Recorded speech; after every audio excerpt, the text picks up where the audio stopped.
दोस्तों आज हम एक ऐसे टॉपिक पर बात करने वाले हैं जिस पर कि आरएस हो चाहे आईएएस हो चाहे कोई सा भी एग्जाम हो, उन सभी में इस टॉपिक पर सवाल पूछे ही जाते हैं और वो टॉपिक है G7। दोस्तों आज हम जानने वाले हैं G7 के बारे में सारी जानकारी।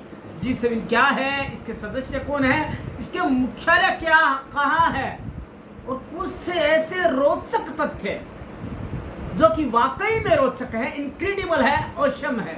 दोस्तों प्रधानमंत्री नरेंद्र मोदी कनाडा के प्रधानमंत्री मार्क कार्नी के निमंत्रण के ऊपर G7 शिखर सम्मेलन में भाग लेने के लिए 16 जून को कनाडा पहुंच चुके हैं।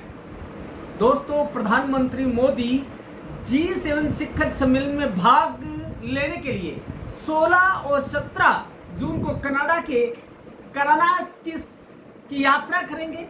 भारत G7 राष्ट्रों का स्थायी सदस्य नहीं है, लेकिन फिर भी 2003 से लेकर अब तक इसे कई बार शिखर सम्मेलन में भाग लेने के लिए आमंत्रित किया गया है।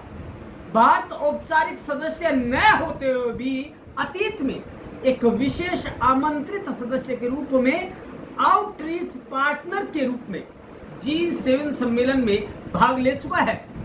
दोस्तों ऐसा क्यों है कि भारत के बिना G7 शिखर सम्मेलन की जो मीटिंग है वो पूरी नहीं हो पाती, ये भी आज हम जानेंगे। दोस्तों G7 क्या है, उसके सदस्य कौन है, सबसे पहले तो हम ये जानेंगे। G7 ग्रुप ऑफ 7 जिसे कहा जाता है, दुनिया के 7 सबसे उन्नत और औद्योगिक लोकतंत्रों का एक समूह है, अनौपचारिक मंच है। इसके सदस्य देशों में Britain, Canada, France, Germany, Italy, Japan और संयुक्त राज्य अमेरिका शामिल है। इसका मूल उद्देश्य वैश्विक मुद्दों पर चर्चा करना और नीतियों का समन्वयन करना है या नीतियों का अनुपालना करवाना है। G7 दुनिया के सबसे शक्तिशाली और प्रभावशाली देशों का एक अनौपचारिक समूह कहा जा सकता है। इसकी बैठकों में वैश्विक मुद्दों पर चर्चा की जाती है और नीतियों को आकार दिया जाता है। केवल चर्चा ही नहीं, महत्वपूर्ण आकार भी होता है उसका। G7 की बैठकों के लिए निर्णय वैश्विक अर्थव्यवस्था और राजनीतिक मुद्दों पर महत्वपूर्ण प्रभाव डालते हैं। अब बात करते हैं कि कब शुरुआत हुई और उसका इतिहास क्या है। G7 की शुरुआत 1975 में हुई थी, जिसमें France, Germany, Italy, Japan, Britain और अमेरिका शामिल थे। पहले इसका नाम G6 था। दोस्तों 1976 में कनाडा के सदस्य बनने के बाद यह G7 बन गया। 1997 में ही रूस के शामिल होने के बाद यह G8 बन गया था, लेकिन 2014 में क्रीमिया पर कब्जा करने के बाद रूस को निलंबित कर दिया गया और समूह फिर से G7 बन गया। दोस्तों बड़ी रोचक घटनाक्रम है, कभी G6, कभी G7, कभी G8, वापिस G7। दोस्तों अब बात होती है कि किन मुद्दों पर बातचीत होती है G7 में।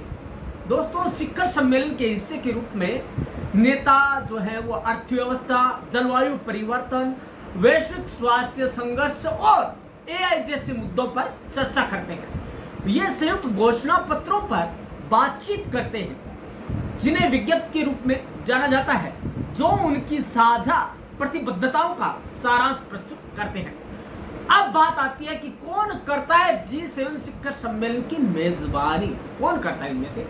प्रत्येक वर्ष एक सदस्य देश G7 शिखर सम्मेलन की मेजबानी करता आया है, एजेंडा निर्धारित करता है और मेहमानों को आमंत्रित करता है। लेकिन दोस्तों आपको एक बता दें, भारत एक ऐसा देश है जो इसका सदस्य नहीं है, फिर भी यह मेजबानी करता रहा है।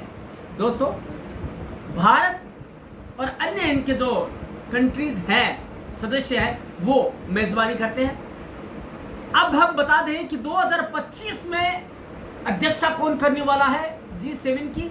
G7 2025 की अध्यक्षता करने वाला है कनाडा। अब कनाडा जो सदस्यता ये कर रहा है अध्यक्षता, कनाडा ने 1 जनवरी 2025 को 7वीं बार G7 की अध्यक्षता संभाली और 15 से 17 जून 2025 तक अल्बर्टा के कनाडा 6 में G7 नेताओं के शिखर सम्मेलन की मेजबानी करेगा। यह उच्च स्तरीय कार्यक्रम G7 सदस्यों और आमंत्रित अतिथियों के लिए अंतर्राष्ट्रीय शांति और सुरक्षा से लेकर वैश्विक आर्थिक स्थिरता और डिजिटल संक्रमण तक दुनिया के सबसे महत्वपूर्ण मुद्दों पर चर्चा करने का अवसर होता है। कनाडा की G7 अध्यक्षता 3 प्राथमिकताओं पर केंद्रित है। क्यों कनाडा में किया जा रहा है?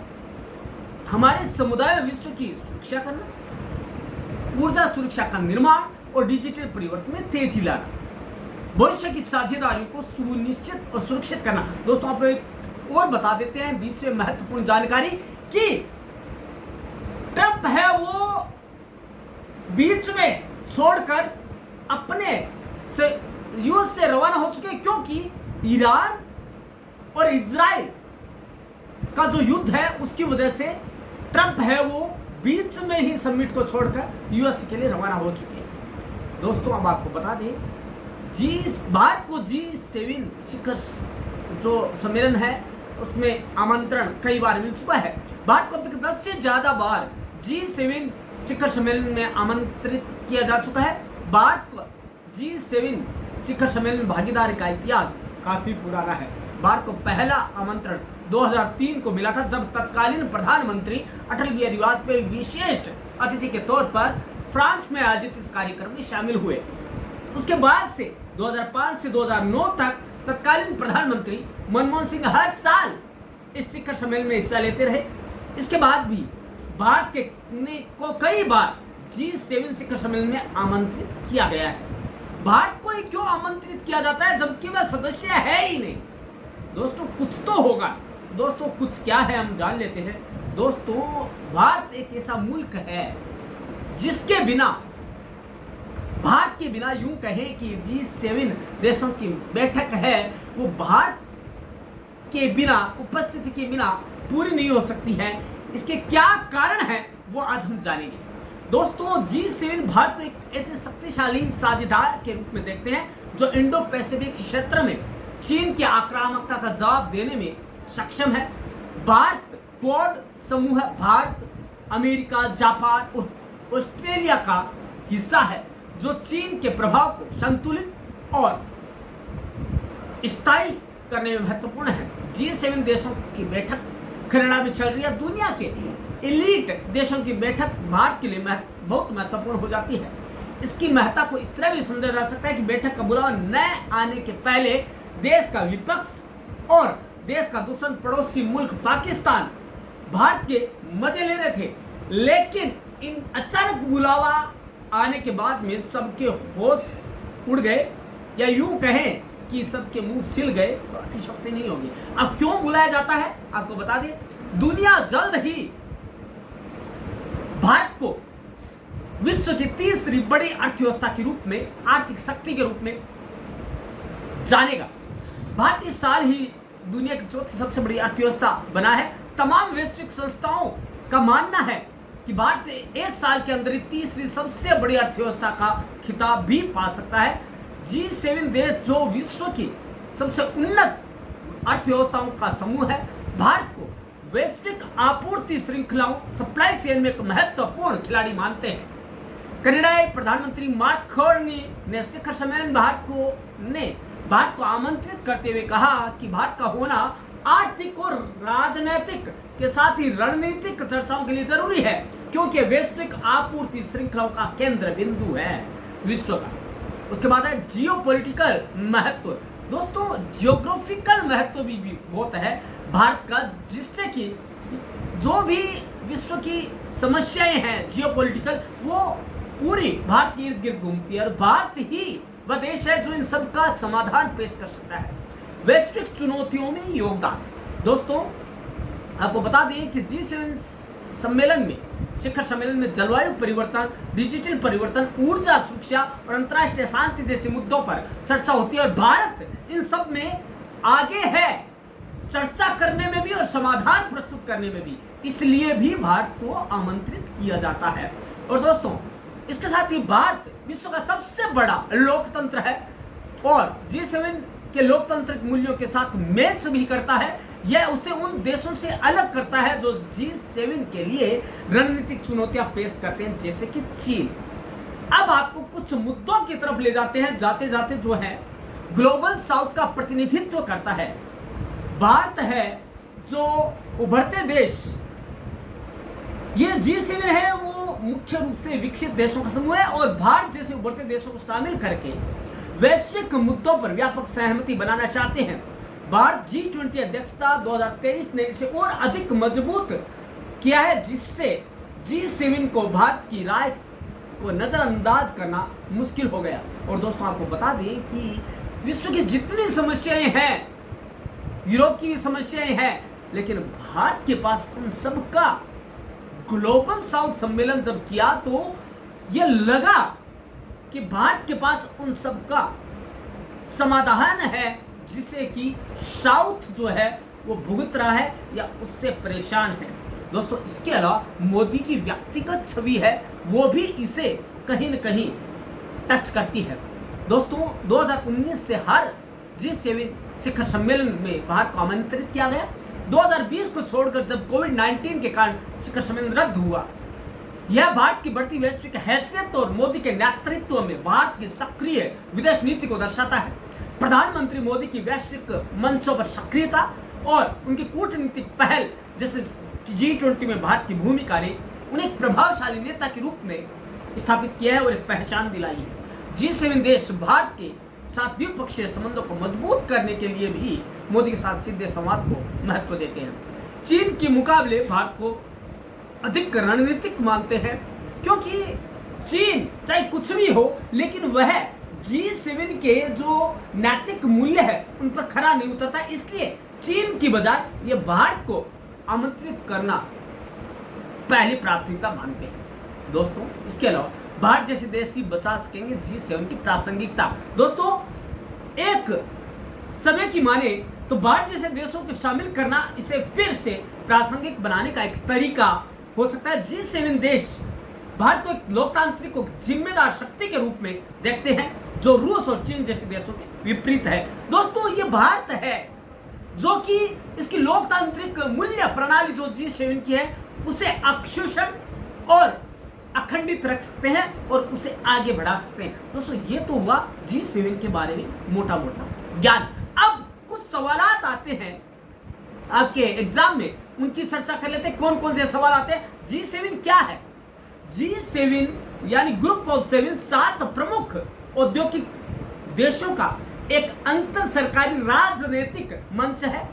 और ये देश कौन कौन से हैं? ये पूछा जा सकता है। Canada, France, Italy, Japan, Germany, United kingdom और संयुक्त राज्य अमेरिका। दोस्तों, अब जान लेते हैं G7 का उद्देश्य क्या है। G7 का मूल उद्देश्य वैश्विक चुनौतियों जैसे आर्थिक विकास, सुरक्षा और जलवायु परिवर्तन पर चर्चा करना और समाधान खोजना है। G7 शिखर सम्मेलन क्या है? G7 शिखर सम्मेलन में G7 के राष्ट्राध्यक्षों और सरकार प्रमुख एक साथ मिलते हैं ताकि विभिन्न वैश्विक मुद्दों पर चर्चा हो सके और एक राय बनाकर निर्णय लिया जा सके। भारत G7 का सदस्य है क्या? जी नहीं है। हालांकि नहीं है, लेकिन फिर भी उसे एक महत्वपूर्ण भागीदार के रूप में देखा जाता है और भारत को G7 शिखर सम्मेलनों में आमंत्रित किया जाता रहा है। और 2025 में भी मोदी जी गए हैं। अभी 2024 में G7 शिखर सम्मेलन कहाँ आयोजित किया गया था? 2024 में G7 शिखर सम्मेलन इटली में आयोजित किया गया था। और G7 के देशों के क्या नाम हैं? सदस्य देश कौन है? Canada, France, Germany, Japan, Italy, UK and USA. तो दोस्तों, G7 का गठन कब हुआ? अब 2 या 3 सवाल और हैं जो आपको महत्वपूर्ण होंगे IAS, RS किसी भी कंपटीशन एग्जाम के लिए। गठन 1975 में हुआ, जब France, Germany, Italy, Japan, UK, USA के नेताओं ने एक साथ एक औपचारिक बैठक की थी। दोस्तों, G7 का मुख्यालय कहाँ है? तो दोस्तों, कहीं भी नहीं है। G7 का मुख्यालय कोई स्थायी मुख्यालय नहीं है। जितने भी इसके सदस्य देश हैं, स्थायी सदस्य, उन सभी की जगह इनका मुख्यालय है। G7 में रूस कब शामिल हुआ, कब अलग हुआ? दोस्तों आपको बता दें कि यह पहले G6 था, बाद में G8 हुआ, बाद में G7 हुआ। रूस 1997 में G7 में शामिल हुआ था और इसे G8 कहा जाने लगा। 2014 में क्रीमिया पर रूस के कब्जे के बाद रूस को G8 से निलंबित कर दिया गया और G7 फिर से G7 बन गया। तो दोस्तों ये सवाल थे G7 के ऊपर, मुख्य जीके के सवाल और पूरी जानकारी। अब आपको जाते जाते बता दें कि G7 का जो शिखर सम्मेलन 2025 को कहा हो रहा है, कनाडा के कैनिसिक्स में हो रहा है और मोदी जी वहां पहुंच चुके हैं। दोस्तों ये भारत के लिए बड़े गर्व, फक्र और एक अहम का मुद्दा बन जाता है। धन्यवाद दोस्तों।